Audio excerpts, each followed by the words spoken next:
This is an emergency broadcast of the Uncovering Anomalies podcast.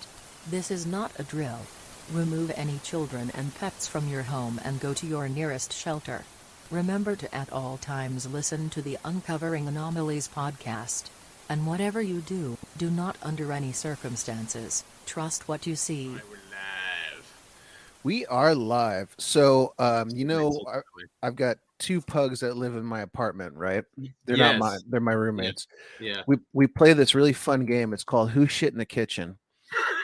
And, one of the pugs is really, he's a good boy. He's house trained. The other one, she's got puppy brain. Mhm. And so about 9 times, I'd say 99 times out of 100, I know It's one of them. I've got the answer as Yeah. to who shit in the kitchen. But every once in a while, every 1 out of 100 times, it's me. I did it. What? I shit in the kitchen. Did that really happen? No, Okay. I've never shit in the kitchen. Okay. See, me made to make sure there. But And so once you start singing, what happens? She starts squirming. She looks embarrassed. well, here's the gross thing: she eats it, and my so Dude, I'll I did not need to hear that. I'll smell poop, and I'll go out there, and I'll be like, "What? Where is it?" And then later, my roommate, who's she's the one who has the pugs, she told me that, and she go, "I should have told you sooner because the puppy likes to lick faces and stuff." And Oh my god! I was so grossed out after. Yeah, well, the perks of being a dog uncle. Yes, yeah, exactly. Well, it is something you have to deal with. They're dogs. That's what dogs are. That's what they do. Yeah. Yes, that's what they do. Well, cool, man. What else is going on? Not much. As you know, I had a minor relapse and spent last weekend in the hospital just going through detox. Nothing nearly as dramatic as last time. It was just Okay, that's good. few days. They definitely gave me way too much Valium, though. I basically just spent 3 days sleeping. And on the last day, the nurse came in. They go, "How much Valium are they giving you? This is like 2 or 3 times the amount you should be getting." I'm like, "Well, that makes sense because I can't even keep my eyes open, and I've been sleeping for about 18 to 20 hours a day." I wonder why. Is it because what happened last time? Because I know you were a bit more aggressive last time. I think is it because it's in your file that it might be? Truthfully, I think it was just some sort of clerical error. Okay. It was a pretty busy weekend there. There's a lot of things going on. I just think I got, and it wasn't the doctor's fault. It was the nurses. Yeah. And I think someone just wrote down an extra 0 or something. Well, anyway. All right. At least it kept you calm. Yeah. Got you through this. It was less dramatic, which is good. So, I mean, yeah, no seizures, nothing crazy. It was just a couple days going through detox. It really wasn't all that bad. Okay, nice. All right. Yeah. So how long was it for? Wait, how long was I in the hospital for? No. It was about 40 days. You're kidding me. Man, no. You hide it well. I know. Although I did. I was like, man, there's something going on here. But hope is a very it's a strong drug. I know. And well, what's a stronger drug is alcohol. That shit sucks, man. I'm sorry, man. I'm sorry. Yeah. You prefer it, and I guess you were going through stuff and it helps you. I was bury it.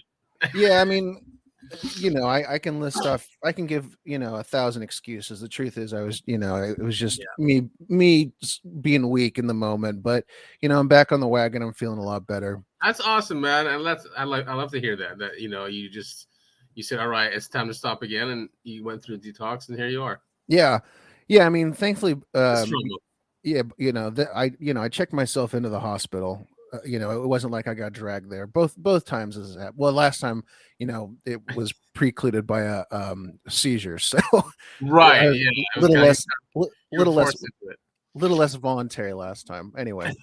All right, cool. Well, welcome back. You're feeling better? I'm feeling a lot better. I'm able to wake up in the mornings and not be so groggy. I maybe even sound like I've got a little bit more energy this morning. Yeah. No, yeah, you sound very energetic. Yeah. Maybe in like 10 years when we're still doing this podcast and the listeners are going back and listening from episode 1, they'll see my journey through sobriety. It'd be an interesting thing to go back and listen to. Yeah, of course, and exactly. All these are a matter of record now. Yeah, we have the dates and everything. It's awesome. All right, everybody, welcome to the Uncovering Anomalies podcast. I believe this is episode 19, I want to say. Yes, it is. Episode 19. Look at that.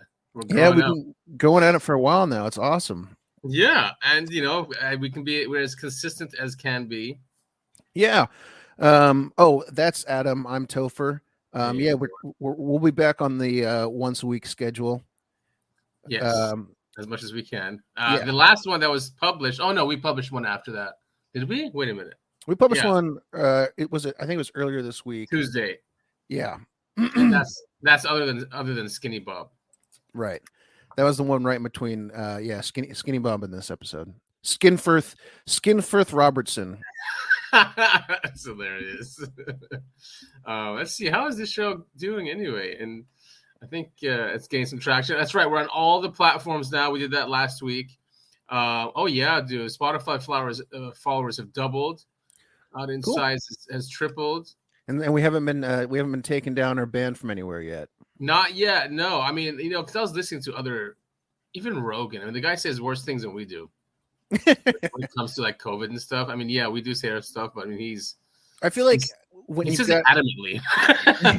I feel like when you've got the clout and the length of time he's been on the air, though, they give you a little bit more leeway. That's true.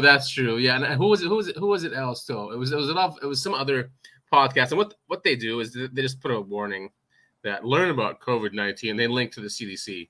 Yeah, we've only got that warning once, I believe. Yeah, well, it happened last week too. It wasn't a warning. They reminded me to read their terms and services. So I pressed okay. What did we talk about last week that was so bad? Must have been something political. Here, let me pull up the notes. It doesn't matter. I do have all no. Oh, and Jacksonville, Greer, the Owls. No, it looks like NASA director. Never a straight answer. FBI document. No, we did not. We didn't cover anything. So I guess they were just reminding us. I think it's because I submitted it to all the other platforms. It could be it. It could be, yeah. They just wanted to remind us. By the way, our most played podcast is Skinny Bob. Really? Yeah. It beat awesome. Before episode 16 was our best last week, and then Skinny Bob took that over. But good to see this traction. It's encouraging. Yeah, it's really good. As always, give us your feedback on whatever platform you're listening to us on now, or send us tweets. Yeah, send us tweets. That's our Twitter is also growing, which is nice to see. Is our Twitter linked in the show description? Yes, I definitely started putting that in. Probably not the beginning episodes, but the last few ones. Yeah. That's fine. We've been doing that.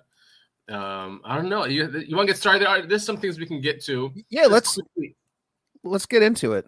Yeah, I want to because I sent you some links. So let's go through those, and then we can go through the whole AARO hearing that went on.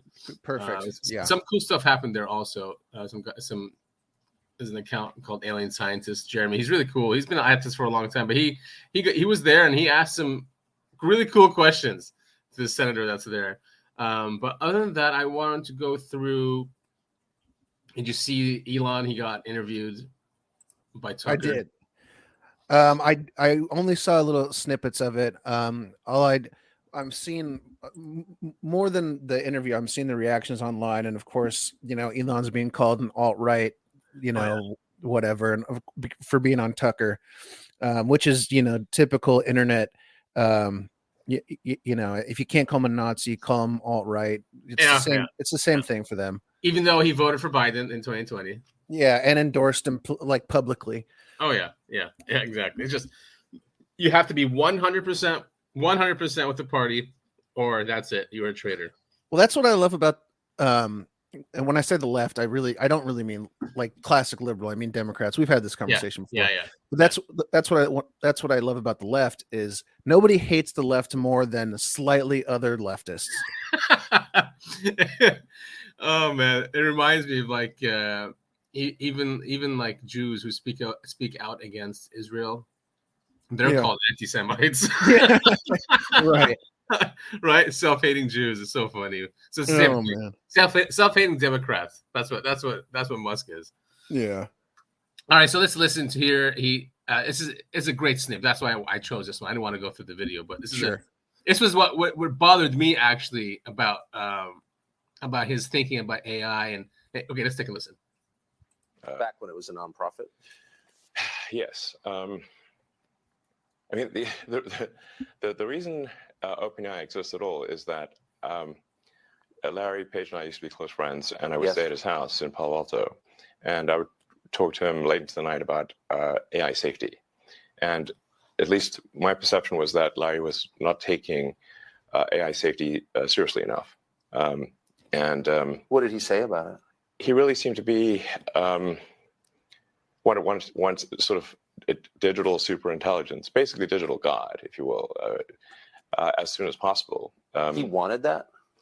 Yes. He's made many public statements over the years that the whole goal of Google is what's called AGI, artificial general intelligence, or artificial superintelligence. No, and I agree with him that there's great potential for good, but there's also potential for bad. And so if you've got some radical new technology, you want to try to take a set of actions that maximize the probability it will do good and minimize the probability it will do bad things. Yes. It can't just be hell for leather. It's just go, barreling forward and, hope for the best. And then at one point, I said, well, what about, we're going to make sure humanity's okay here. And then he called me a speciesist. Did he use that term? Yes. And there were witnesses. I wasn't the only one there when he called me a speciesist. And so I was like, okay, that's it. Yes, I'm a speciesist. Okay. You got me. What are you? What are you? Yeah, exactly. What are you? I mean, what do you think about that? Well, I mean, it's so I've got a lot of thoughts on this, and this is going to kind of seem off topic at first, but I'm going to wrap back into what Elon was just saying. A lot of the discussion I'm seeing from especially younger people is that AI is going to be the great equalizer amongst the people, and that's just, it's not the case. I mean, what's going to happen, and kind of what how this wraps back into what Elon is saying, is there's going to be people at the top who get all of the benefits of AI, while the rest of us do not. And so you're going to have these people who are gods amongst men because they have all of the benefits of getting to use true AI, while we're stuck with Chat GPT as the closest thing to the AI we get to use. And it's really scary that these people have no foresight to keep the humankind as a whole safe from these from the dangers of what AI could be. And that's what Elon is trying to do, and that's why he's starting another company. He's hoping it's not too late, but he wants this one to be back in the public realm. He wants it to focus on humanity, and he said he wants it to understand the mysteries of the universe. And he believes that if he does that it will realize that humans are an intricate part of nature and this reality, and it will protect us. He's saying the way they're doing it is wrong. They're trying to teach you that humanity is evil and is part of the problem. And he's worried that if it keeps going that way, it's going to want to destroy us. And that's why he's starting this new company. But calling him a speciesist, yeah, okay, he wants to protect humanity and maximize human freedom or potential. And the others obviously don't care. They really see themselves as other than human, which makes sense to their behavior and how they treat humanity. Yeah, I was gonna say, I mean, it totally goes along with how the elite act, compared to the rest of us. I mean, they do think they're a different species than the rest of us. Maybe they're lizard people or whatever, but they certainly don't. They certainly don't live like the rest of us. No, they definitely don't. And I mean, we can go down another rabbit hole of how these people are raised and what they're taught at a young age. And it just made me think. In fact, we might have even brought this up an episode or two ago, when Bill Gates was asked, because he's been pushing, we need to protect the environment and all this stuff. And when asked about, well, your private jet, uses up or causes as much, emission and gases as like whatever it was, whatever the stat was, 10,000 people driving to work every day. And he goes, well, I'm spreading the good message, so I'm allowed to do that. It's just, that's the type of thinking that these people, they're above the rest of us. They truly are. They think they are. But and they'll probably damn, they bleed just like the rest of us. Not a call to violence. They do. Yes, they do. I mean, and even if they go into their silicon bodies, and if that really ends up working, the sun can take him out anytime. So what are they going to do? Live underground? Possibly. I don't know. Probably. Yeah, I mean, there is ways around it. There's some pretty good science fiction media about all that kind of stuff. Yeah, exactly. And there's lots of people out there who do watch EMPs and what the sun can do, and they say the best way to do it is go underground. And maybe that's why out there in the universe, anything advanced is not going to be on the surface. Maybe they stay on the surface for little amounts of time, and they figure it out. That have you read anything about Agartha? Is it Agartha? No, wait, is it called Agartha? The Hollow Earth theory. I'm aware of the Hollow Earth theory, yes, but I haven't really done any real research. You'd love it. You'd love it. It's cool research. It's really Admiral Byrd, right? That he's like the central figure of now. And I mean, it could be complete mythology, but there's stuff of course, in the north, like Sweden, have these stories. I think it's a biography of this guy who actually goes in there. He's a sailor or not a sailor. I think a fish. Anyway, yeah. So that's another topic for another day. I love Hollow Earth stuff. Nice. All right. So also, there's another UFO from Colombia that I thought you'd like to see. I would. I still have to reach out to our Colombian contact and see if he's keeping an eye on the sky. Except I don't think he's there right now. Oh, okay. I mean, especially that there's a lot of these. Now, I don't know why it's a lot in Colombia. Could be the Air Force just doesn't have the capability to hunt them down. It's a stabilize and zoom. It's that shape again, which it's also this diamond shape. Yeah. Diamond shape. I was just going to say that. Yeah. Yeah. Look at that. It's tilted and everything. Yep. Or a teardrop, right? They used to always say that teardropped or reports in the back in the day. But it's that same diamond shape we've been seeing videos of the last month or so. Right. Very. So it's just descending. I'd love to see. I'd love to see. I like UFO footage where it goes right in front of the trees there. Interesting. Yeah, and it's cool. I never saw it to the end. I guess. Wow, that was really cool. So it's this diamond. It's this diamond shape floating in the sky, and it's slowly descending, and it descends into the trees, and it doesn't go. It goes like in the middle of the tree, so you can see that there's trees in front of it and behind it. Yeah, that's pretty cool footage. That's cool. Really cool footage.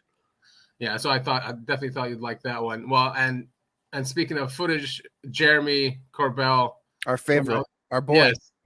I didn't know, like, there's a lot of older accounts that really don't like the guy, huh?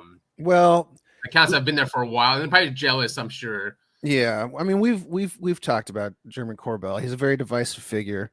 Yeah, he came out of nowhere, kind of. Yeah, right. He broke into the mainstream fairly quickly, it seems like. And they trust him. The military trusts him. So it could be his jiu-jitsu. I don't know. Maybe he's met these guys in jiu-jitsu class. So this is the AARO footage you're about to show. Yeah, and he leaked it before. And yes, it was in the hearings. And it's small. Could be anything. I did see something that's small there.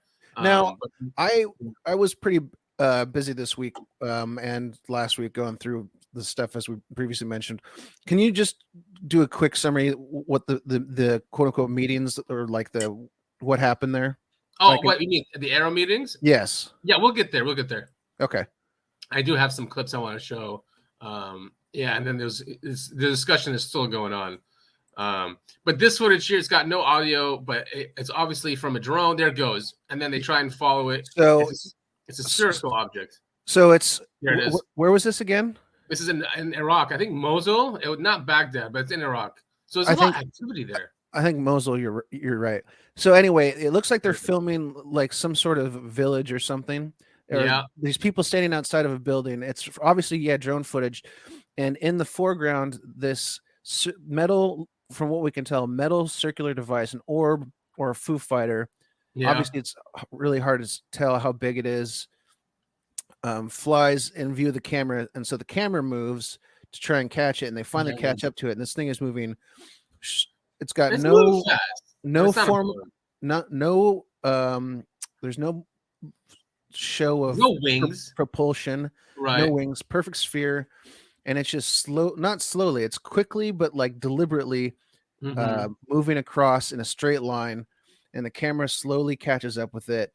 And it's just if it's a drone, it's something really advanced that the public sector has never seen before, because again, it's perfectly spherical and it's just moving completely straight at a steady pace. There's no propulsion or anything. It's very cool footage. Yeah, and okay, and you said they did cover it in the AARO Senate hearing, so I guess we can get to that next. We can. So it is in there, and it's cool that it's actually on their website also, for people to look at. Mm-hmm. Now it was cool that they were showing this stuff, but it was kind of disappointing, and I'm going to share just some quick screens. Like, one is a conclusion about aliens and off-world technology, and then there's another one that someone caught. I didn't catch it when I heard it, but here's this conclusion that's going to either be surprising or not surprising to many of our listeners. I should also state clearly for the record that in our research, AARO has found no credible evidence thus far of extraterrestrial activity, off-world technology, or objects that defy the known laws of physics. I should. Oh man! I mean, So here we are again, a present-day blue book. But I mean, that's such a non-answer. I mean, it's an orb flying through the sky. Of course, there's no. Well, he's not just talking about that. He's saying in all that they've covered. So the 600 cases that they've looked at so far. But again, it doesn't really matter. I mean, unless there's a green Martian dancing on the roof as it flies by, of course there is no evidence of aliens or extraterrestrial stuff. He said known physics too, though. Yeah. Yeah. Wait, he said it is known physics? Yeah, and nothing. He goes, basically, it's nothing outlandish. And the technology that we've been seeing, he's saying it's not crazy technology. Here, let's listen again. He adds that also, that that's nothing. It's not using technology that they know. I should also state clearly for the record that in our research, AARO has found no credible evidence thus far of extraterrestrial activity, off-world technology, or objects that defy the known laws of physics. Now, that's all been being told by them, that we don't, this is not the traditional physics that from when it comes to the pilots to the scientists that are looking at this, to even the Defense Department themselves. So here we are again. They're back to square one, back to 80 years ago, saying the exact same excuses. Well, as we know, the government always tells the truth. So all I can do is trust this guy. Yeah, I know, right? Thanks, Kirkpatrick. And they keep saying, well, these are the open hearings and not the skiffs, not the classified. I mean, yeah. I was gonna say, regardless of not if they found proof, I mean, they would never in open Congress be like, "Yep, we found aliens, guys. Here's the proof." They've been working at this since 2017 now. Remember, in New York Times, even New York Times basically said some of these things are alien and off-world, right? This is the New York Times. So I'm just saying, we've gone all through that. It just shows you what AARO is. The Defense Department wanted to keep control of this again, put it down, make it centralized through this guy, and make it scientific. But here, this statement here will change anyone's mind about the transparency of this organization. In other words, AARO's mission is to turn UAP into SEP, somebody else's problem. Ha ha ha ha ha ha. Well, I mean, there you go. Just kick the can down the road like the U.S. government's been doing with pretty much everything. Yeah. I mean, look somebody else's problem is what he said. Look at the Patriot Act. They keep renewing that shit. It doesn't matter. I mean, again, this is just what the public is being told. I'm sure the government has their own agenda. You're right. It's Project Blue Book all over again. It's just this means nothing. This is why the public sector is so important when it comes to UAP research. We can't rely on the government. Unfortunately, that's where all the funding comes from. Yeah, they're the ones who, but obviously, the funding is going to be just for companies that have already been doing this, and that's where this comes in.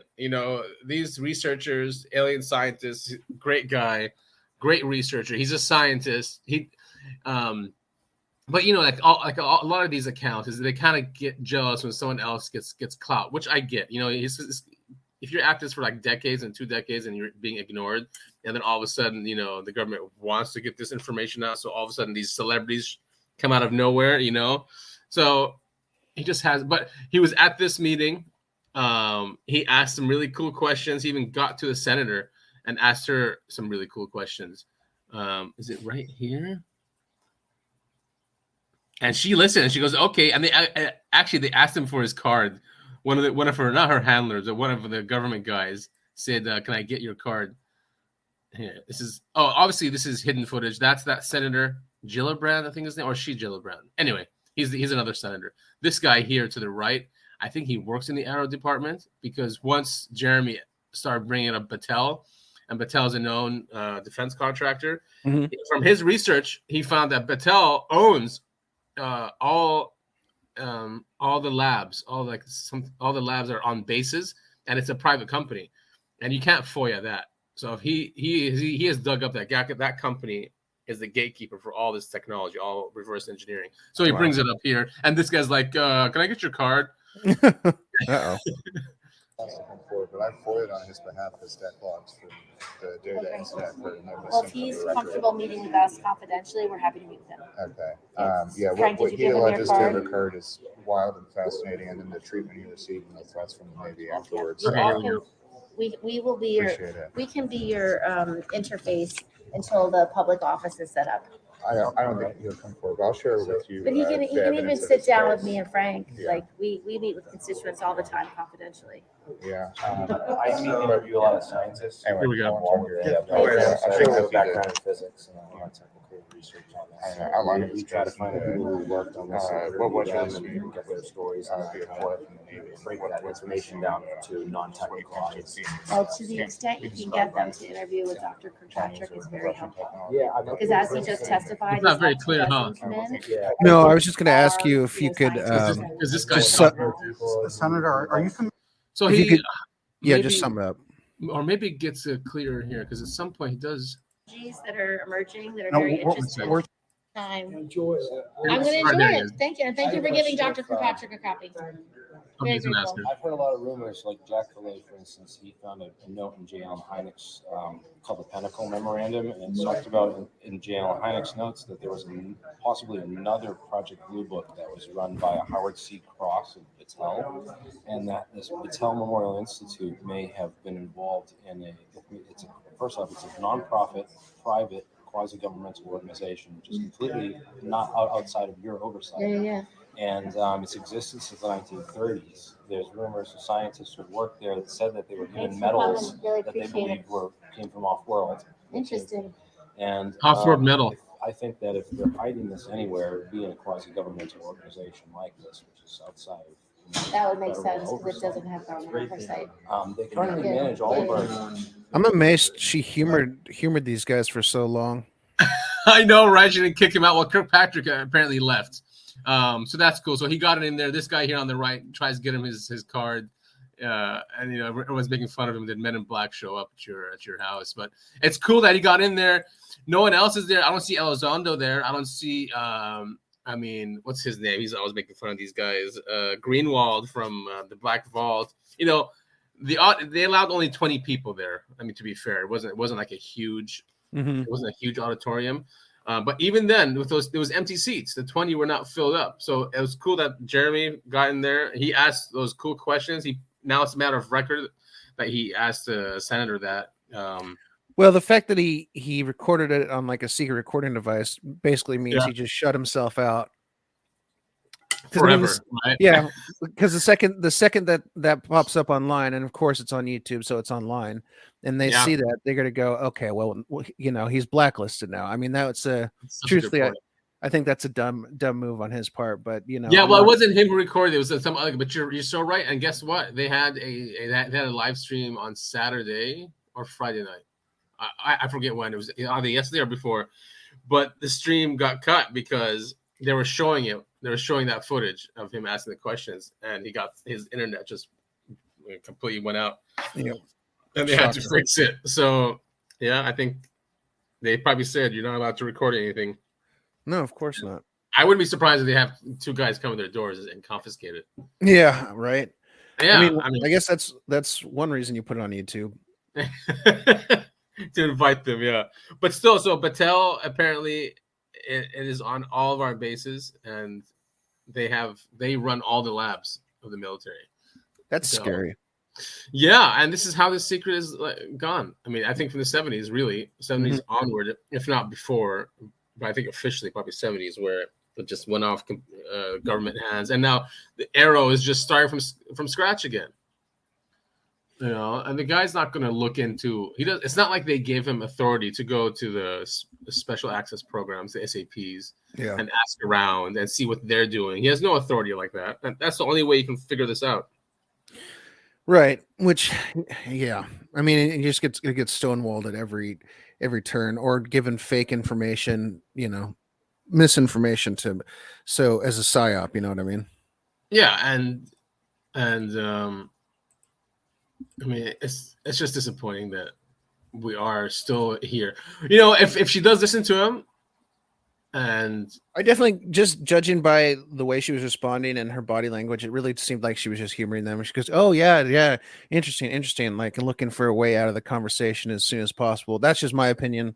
It's just to shut up the public. Yeah, just to shut up the public as usual. Yeah, right? That's what they do. Something cool that I found also. I have known about this. But for some reason, when it was brought up, it reminded me of something. So there is a patent from the U.S. Navy, and I'm sure we covered this. If we haven't covered it, then I'm sure you've seen this, because when they were trying to get this stuff out in 2017, and there was the whole disclosure effort, there were articles written about these patents that the Navy has. And I don't know if you remember seeing it, but it's technology that's anti-gravity, and it goes through the details of how these machines work. And it's basically making an electromagnetic field around the craft with microwave energy. And look at this. It looks like so it's triangular shaped, but also diamond shaped. Mm-hmm. And it makes the craft basically lighter than anything. And that's how you can push it to even go speed of light. And it can go into water, go anywhere without it. It's just displacing the water. So it can go underwater like it's nothing, because it's pushing all this energy away, and it's light as a feather, basically. Right. I mean, right. I mean, it makes anti-gravity, but make it very, very light. It gets rid of its mass. And he has all. I'm not sure. I'm not sure we've talked about this exact thing on the podcast, but this theme has come up several times: the anti-gravity and how they would move, and why they're able to move in and out of water. The fact that there's a patent out for it kind of now makes me question everything I've seen. Mm-hmm. Well, that's why I bring this up, because look at this shape here, and then look at this thing.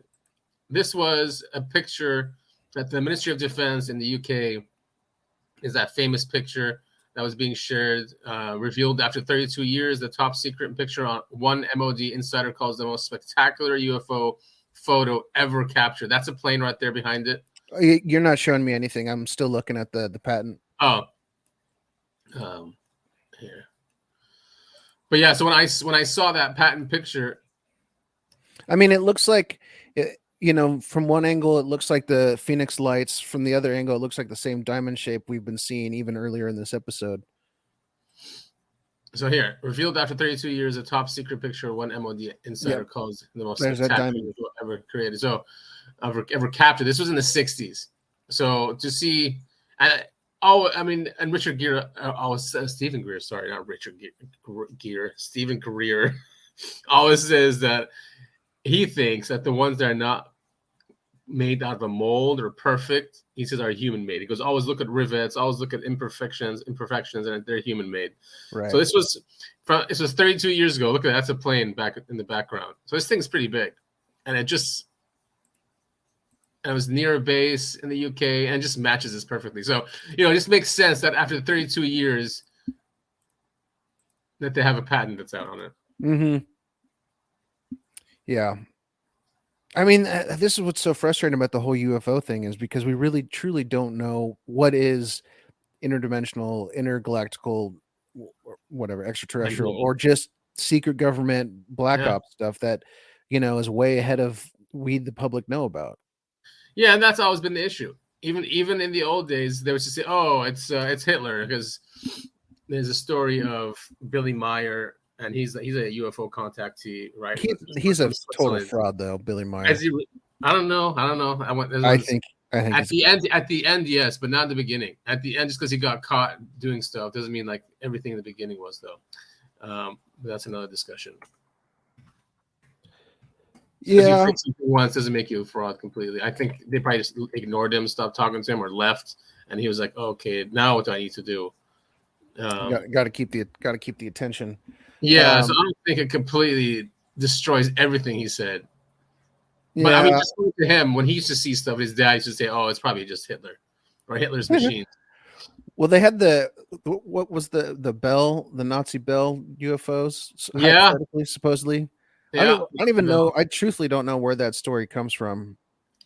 I mean, it's from leaked documents from they were working on this. There is history of it. It was in the Italian press too, I think. I have lots of books on that one. What's his name? Farrell. He writes about breakaway civilization and Nazi technology and going down to the Antarctic. That was Operation High Jump, if I remember correctly.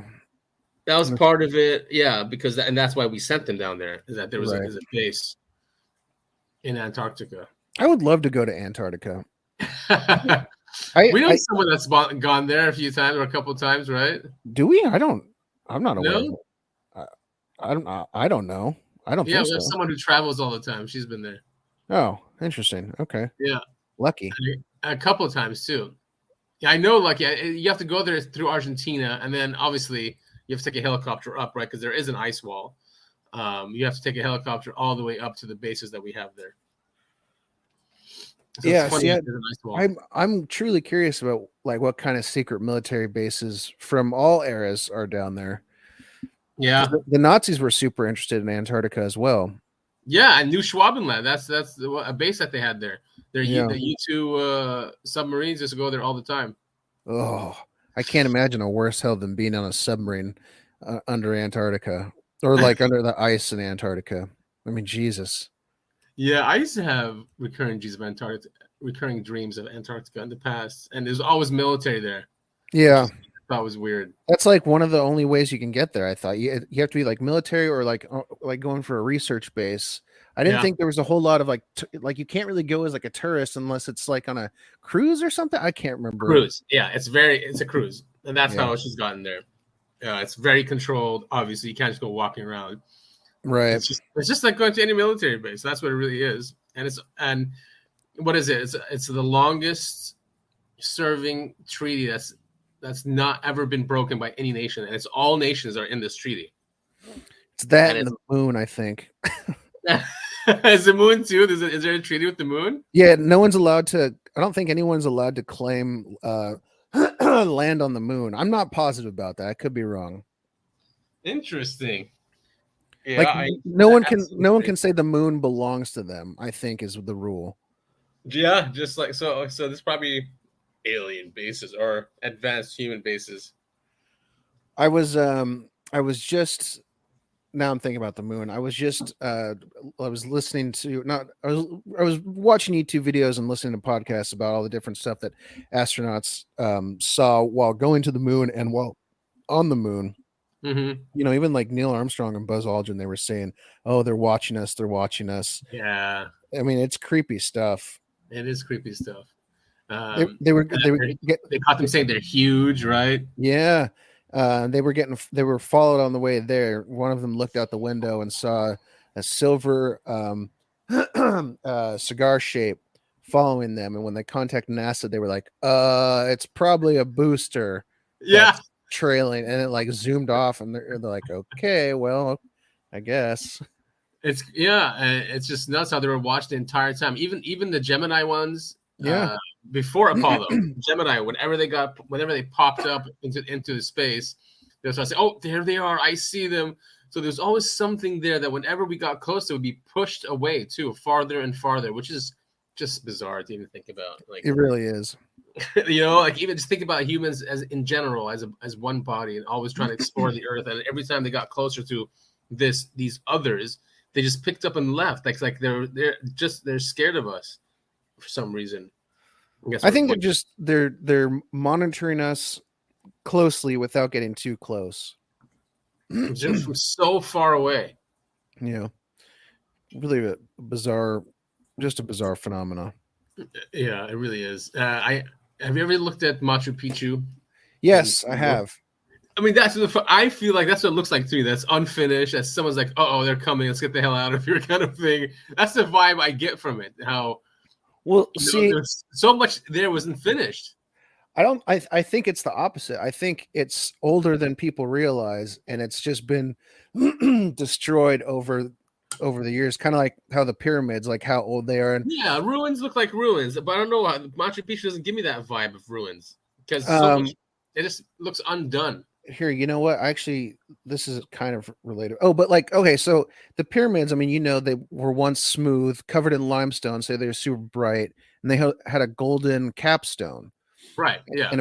And now, if you look at them, it's just like, okay, someone stacked some stone blocks. They're still arguing about how these things were made, and we're closer to the age of when Cleopatra was like the ruler, to when the pyramid, like closer to her being alive than she was to when the pyramids were built. I mean, that's how old those things are. That's insane to me. Yeah, I mean, the pyramids, people date them back to tens of thousands of years ago. Yeah, I'm definitely not the 5,000 they tell us about, especially with the weathering of the Sphinx, especially around the Sphinx. It shows right, and the Sphinx has been it's water weathering. Yeah, and the Sphinx has been rebuilt. I mean, like remodeled and all this other stuff. And they know that there's space underneath it. I mean, it's crazy stuff, man. Yeah, Machu Picchu actually, now when some of the pictures, it looks like there was a technology that was much more advanced, that was older, and then someone came on and started building on top of it in a much more not perfect manner. Did you ever end up watching that Ancient Apocalypse show? No, I really want to. Because that's an easy one for me. Did you watch it? Yeah, I mean, he kind of. I haven't watched the whole thing, but he kind of covers this where basically as he's researching these things, he's finding that they're way older than they should be, and it seems like people just kept building on top of them. Yes. Okay, so that makes sense because look at this. This is really, you can tell down here it's more advanced the way they place them together. Then once it gets up here, you can tell placing blocks on. Yeah. Yeah, it's imperfect. But I mean, they're finding that I remember seeing a picture on Reddit a few years ago. They were doing some archaeology. They were doing an archaeological dig in Rome, and they got all the way down, and they kept finding levels underneath levels, and finally we're back down to like the ancient Roman times. It's pretty cool stuff. Greeks, yeah, that happens all the time in Greece. A lot of these countries in the Mediterranean, even like Jordan and stuff, when they try to build something, they dig down, they find ruins. Yeah, even cities. Yeah, like we keep building on top of civilizations. Look at that. Yeah, I mean, and the stones are just placed so perfectly, and like they're cut perfectly. It's really interesting. So look at that. Check out the link I just sent you. That's one of the coolest ruins I've seen. Probably there it is. Abuna Yamada. I'm probably way butchering that. Where's that one? What country? Ethiopia. But it's this. Oh yeah, that's cut into the stone. That's down into the stone. Those ones. But it's like way up in the stone. It's like this stone pillar that's thousands of feet high, and there's like a temple cut in the middle of it. What? Oh, whoa. Yeah. So these stones up here. This it's a church that's in there. Yeah. No way. Yeah. What? So these, like obviously the just years and millions of years of just the earth, wind and water and all this stuff, has cut these stone pillars that are super tall, and these temples have been built in the sides of these things. I mean, and they're hundreds of feet up. I don't even know how it's possible. It's crazy. Yeah, this reminds me of the ones in Palestine and Jordan and Yeah, those churches. Look at these guys climbing. Well, right. I mean, it's absolutely insane. I don't know how you manage to do that, and they're all intricately decorated, and the way that they're built, and the side of these stone mountain things. I don't even know what you really would call them. It's fascinating. yeah. So Tigray region, Ethiopia.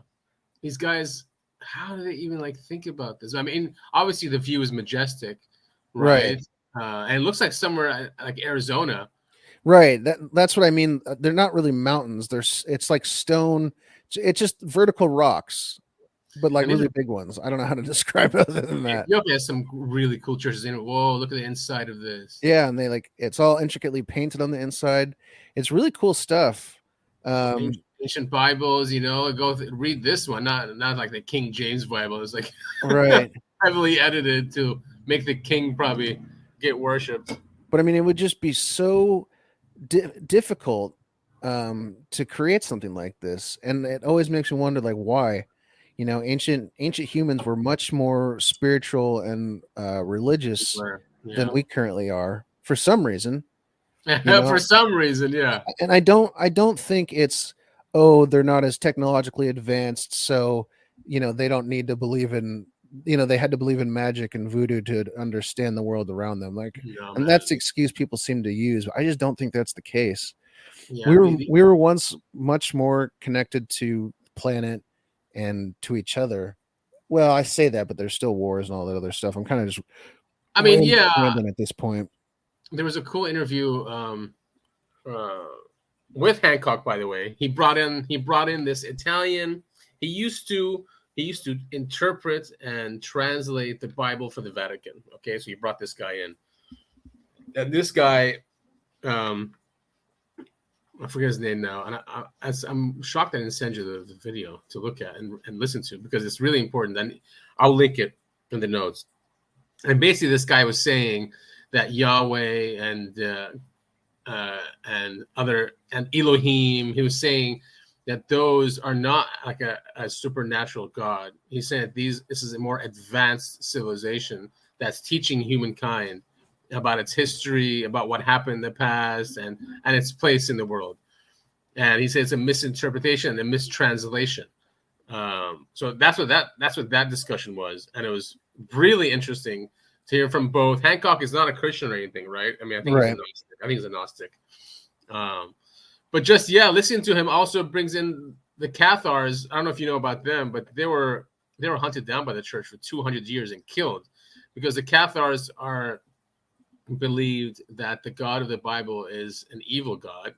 They called him the demiurge, which is a lesser God. That the creator is beyond this universe, beyond this world. That's what the Cathars believe, and that the demiurge is the one that created this reality, and is a jealous God that likes to be worshipped, and blah blah, all these things. And the church killed them for 200 years. They did.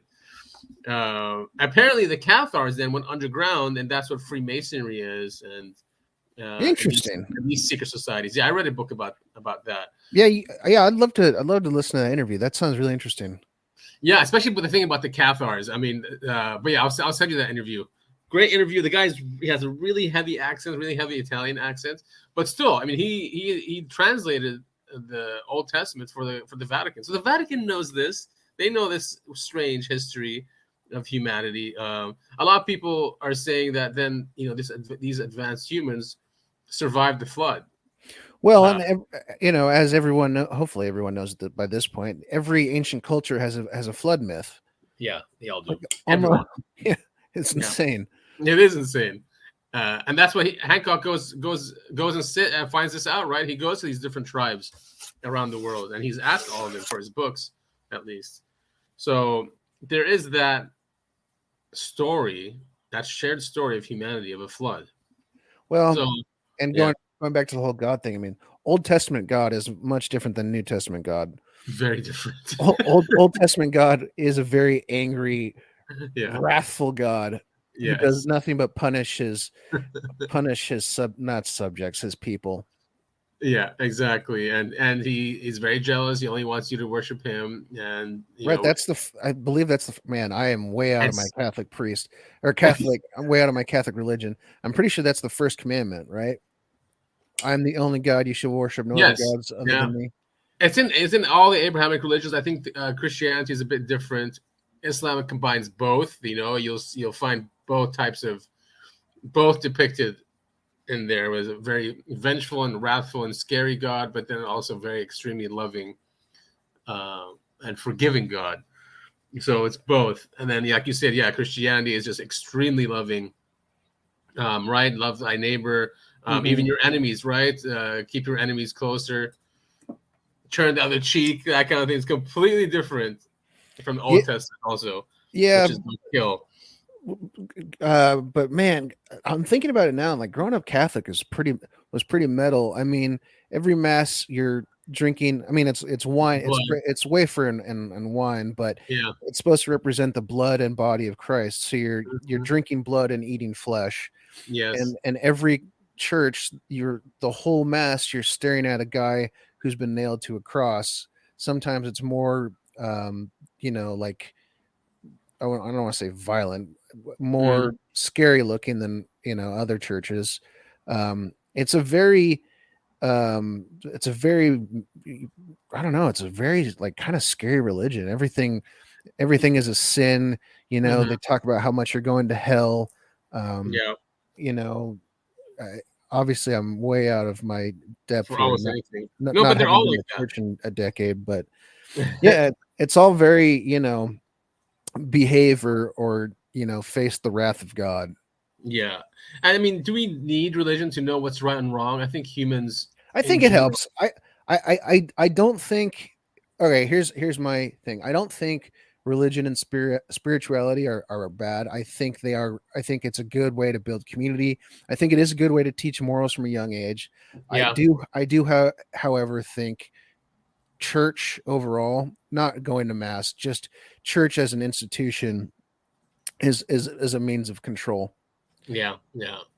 I don't They're think there's anything wrong with being religious. me neither. Or spiritual, but I just think church is an institution as meant as a means to control, and I think overall it's been used to hurt a lot more Yeah. than help.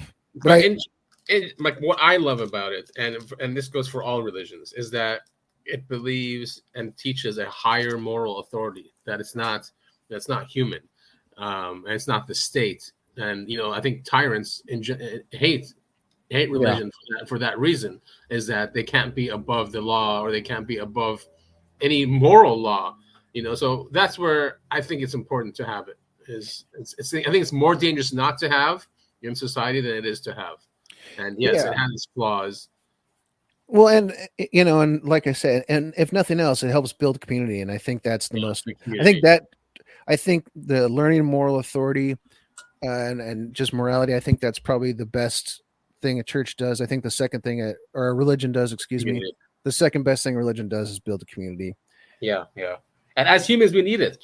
Being We do. isolated obviously doesn't help. This is why we're in this situation now. I believe morally in this country is that there's no sense of community anymore, and everyone's in their silos and their pods, Right. separate pods, and not really having this sense of community, which you say is great for what churches and religions bring. I mean, so today is the 23rd.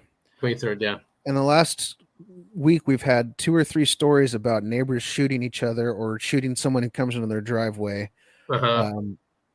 And that kind of thing. And all of those people who were shot were not doing anything bad. I mean, and if there had just been more sense of understanding, community, and love for one another, that kind of thing doesn't happen. Right, exactly. It wouldn't happen immediately, at least. Right. Like I mean, yeah. the two stories I'm thinking of, a young guy and his girlfriend, they're teenagers, pulled into a driveway. I'm sure they were like looking to hookup or whatever, and some Yeah. guy came out of his house and shot at the car, killing the girlfriend, and like, and then the other story I'm thinking of is a basketball rolled into a guy's driveway, and the guy shot the little kid and the dad. I don't think either one of them died. I didn't see that one. That's crazy. Yeah, and it's just because a basketball rolled into his driveway. I mean, these are the kind of things. It's just like if we had a little bit more, emphasis on community and love for one another, this kind of thing, it wouldn't turn into a shooting. It'd be like just oh, hey, it's no big deal, no worries. I mean, but we're taught to be scared of one another. I mean, that's how we've been conditioned these last few years. Yeah, and they're not making it any better, right? Now they're trying to make a race. They're trying to make separation of races. They're trying to make separation of genders.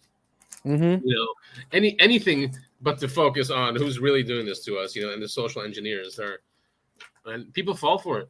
They hate. You can see it's how they're directed, right? All right, this week we're gonna make it about. I mean, they tried the whole race thing with BLM. It didn't work.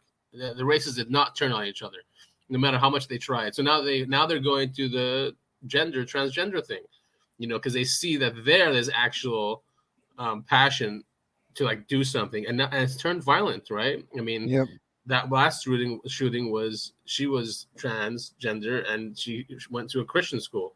So you can see that what they're trying to do this time. Yeah. Yep. You absolutely can. Have you been paying attention to the whole thing? Like, she had a manifesto that they won't release. Someone is suing to get the manifesto released, but that guy who bought a gun and shot 5 people, he had a 13-page manifesto about how easy it was to buy a gun and kill people, and his manifesto was released like within the hour. The banker, right? Yeah. I mean, it's so. Did you read obvious. his manifesto? I was trying to look for it. I couldn't find it. There was this article that says, "Oh, his manifesto." So I clicked in and I was reading. I just couldn't find. Do you know what he was saying? Truthfully, I have not read it. I'm basing it off of headlines here, but the message is all the same. You can see all the points and arguments that they're trying to divide us along. But left manifesto shooting. I just hope that they'll actually did U.S. bank shooter Connor Sturgeon leave a manifesto? I don't know why Australia's. Oh yeah, because they love taking guns away in Australia. That's why. They love taking all rights away. Those poor Aboriginals, man. I know, dude. That's right. I got in a fight with an Australian too. He was talking about Aboriginal. I'm like, he was trying to make excuses for what they did, with how they locked down the island, and he was trying to say like how they protect Aborigines. I'm like, I remember the leaders of the Aboriginal community reaching out to the world asking for help, that their government has imprisoned them. Yeah, that's what I read. The guy shut up quickly. It's unreal, man. A motive has not been revealed. See, why don't they just release it, man? We're not kids. I want to read it. Like, how are they? It's always something, man. I just, God. No one's. Just the people in charge, those in power. I mean, they're doing such a great job at dividing us, getting us to hate one another. It's absurd. I mean, you know what honestly needs to happen? Can you imagine if we could shut down all of social media and the internet for like a month? I mean, if we shut down the internet, the whole world would collapse. Yeah. Oh, yeah. But just like social media, I don't know. So I don't know. It could be good for everyone's mental health, and it has only worked to divide us, because the thing is, it's used for psychological warfare, and a lot of these influencers on both sides are artificially inflated by bots that make each side think that there's a huge following or a huge belief in a certain exactly, more than usual. So it drives people insane, and it really goes to far right and far left, and just barking at each other. Mm-hmm. So the killer apparently was hoping he'd become a martyr for the anti-gun crusaders. So he's reading the media right, because he'll undoubtedly become just that. Went to Kentucky. He's mentally unstable. No one talks about that.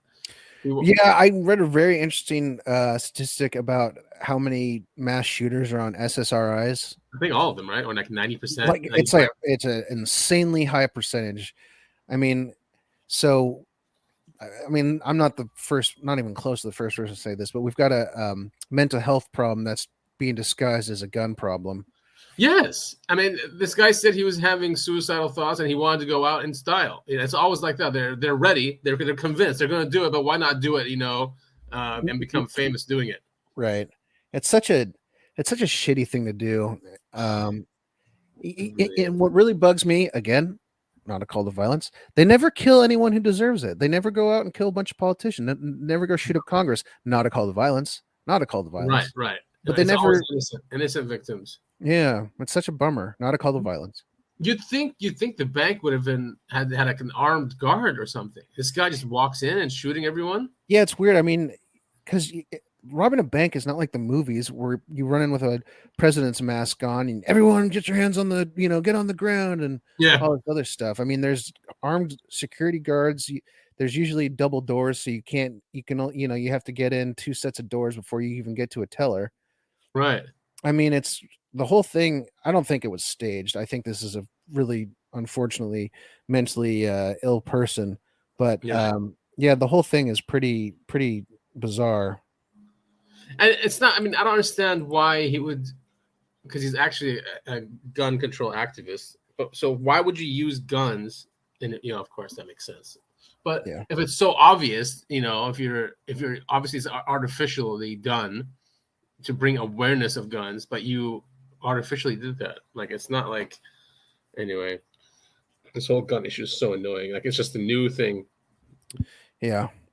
For this week to focus on. They're just, I mean, there's, what's the Third Amendment? I mean, they're working pretty hard on getting rid of the first two. Third Amendment, I think, is quartering soldiers. They can probably skip that one.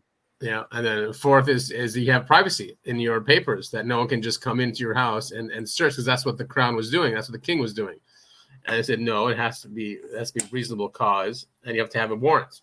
And fifth is incriminate yourself. What's the one that gave women the right to vote? Was that 18 or 13? 13 I thought it was 18. When are they going to go after that one? No. Yeah, I know, right? I'm just kidding. Or, I mean, I'm starting to think that even 18-year-olds shouldn't vote. I think it should probably be raised to 25. You should have responsibilities, as in like paying your own bills and a family. I'm even saying myself, when I was 18, I shouldn't have been able to vote, is what I'm saying. Like, the only reason I disagree with that is because I think if you can get drafted and go to war at 18, fine. Yes, we should raise that then too. Yeah, I think we should. Well, the problem is once you get smart. Well, but I get it, because your prime, for most people, your prime health, like the healthiest you'll be is at 18 years, like 18 to roughly 24, 25. That's why that's like the main group right there. Peak physical condition. Yeah, exactly. That's why it's 18. Makes sense. And you are invincible at that age. I mean, just the hormones going through. I mean, it's a great feeling. Yeah, I miss it. Now it's like I get out of bed the wrong way, and my knee's going to be hurting for the rest of the day. I know. Yeah, exactly. I see it. I go and I see my daughter. She does shows at a high school or something, and I just see the high schoolers in that energy. Like, there they are. It's just at the top of the world. You can just see it. It's the way they walk, the way they act. Yeah, I gotta get back going to the gym or working out or something. I was looking at myself in the mirror last night before I got in the shower. It's just like, oh Jesus, I'm really letting myself go. But it's an hour. I mean, the thing is, it's an hour. What do you guys have one like that's on in the apartment complex? I mean, yeah, we do. But I've got a 24-hour gym membership, and there's one right by my job, so I need to stop there right after work. Yeah, I used to go 3 or 4 times a week. I missed college, where you just had all the free time in the world. Yeah. 'Cause I'd have classes for like 3 or 4 hours a day tops, and then you've got the rest of the day to go to the gym, and then you've got football practice. I mean, it's tough for the job. It really is. Yeah, now it's and I'm putting in all this overtime, and it's just like I've got no energy to do anything. Yeah, no, I get it. I started doing mornings before even work. Oh, I couldn't possibly do that. Yeah, because you go in early, right? Oh yeah. Yeah, so It's a 30-40 minute drive to work every day. Oh, So, wow. yeah. Sometimes it's a little bit less than that. I can get it done at 25 if I'm lucky. Oh, okay. I mean, Yeah.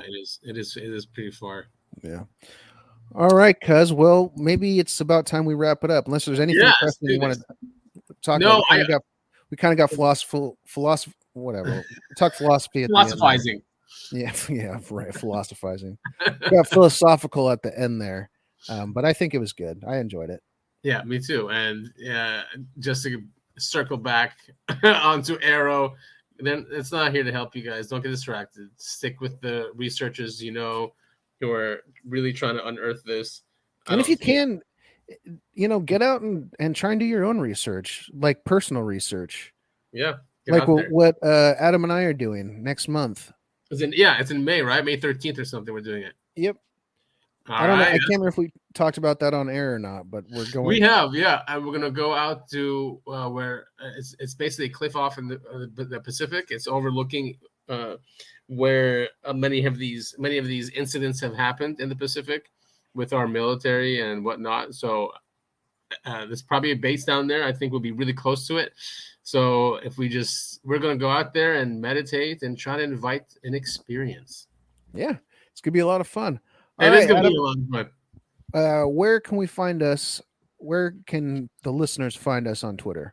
You can find us at UAP the podcast. That's our handle at Twitter. And then Topher is at Topher It's All on Twitter. We're on all platforms now. So you can find us on Google. You can find us on Apple, iHeartRadio, Spotify, of course. Yes. Where else are we? It's 18 different. And now because we're in so many now, even the ones who are small, I think if you go to them and search the podcast name, Uncovering Anomalies Podcast, you'll find us. All right. That's great.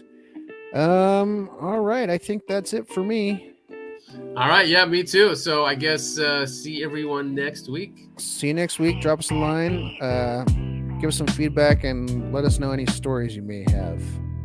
Awesome. Any experiences. Yes, we'll bring you on the show. All right. Thank you all so much for listening.